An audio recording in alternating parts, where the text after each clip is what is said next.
Something we spoke about recently. What are your thoughts on, still on the topic of Africa and just activism, right?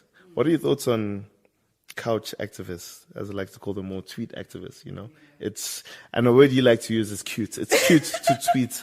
But on a serious note, like it's cute to tweet about Rwanda and the things that are happening there, or Sudan, you know. What are your views on that, you know? And what has it always been like that? Where people are like, oh, we feel for them and, you know, support, but deep down, yo, I need to just eat tomorrow. Don't really care. I don't want to say care, but what are your view on that? So, I mean, the last couch activism I was part of is, I don't know if you remember, where people were changing their profile pictures to blue, right? Yeah, to blue, in solidarity with the Sudan and the genocide that's happening there. And I mean, in that moment, I was thinking it's great in the sense of the consciousness it creates amongst peers, and that we're having conversations we wouldn't ordinarily have. Okay. In peer groups. So it's like, why is everyone's thing blue? And then you have this conversation and people are aware of it, but does it change the people's lives on the ground? I'm not sure.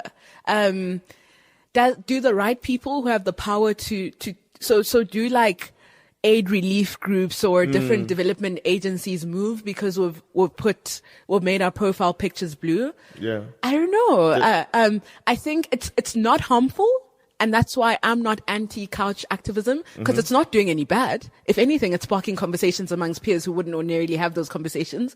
But there's no overt negative impact that I think it's having. I think the people who are in positions who would want to make active change are doing it anyway, and the people who are sitting just tweeting wouldn't anyway. So I don't think it's relinquishing people who are already proactive and making change to stop making change. I think it's just conscientizing a generation and making them more aware of what's happening in the world. So it's not doing any harm. So I have no problem with it. I think when we think it's doing more than it is doing, then I have a problem with it, because then I'm just like, nah, guys. I mean, it's doing good in that we're talking about this stuff, but is it saving that mother's life in Sudan?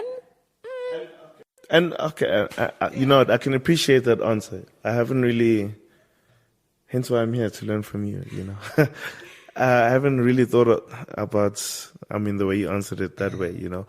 And the way I always like to think of analogies, right? So while I was asking the question, it's similar to when a close family member dies or whatever, or you go to a funeral, you know, and then you start to realize the value of life. Yeah. And then at the funeral, you start to have these conversations like, what am I doing with my life? But then 2 weeks later, you're back in the habit of doing things, you know, meaning, do we need to have that conversation? Yeah. So that's why I was asking, but you know what, I can appreciate your answer.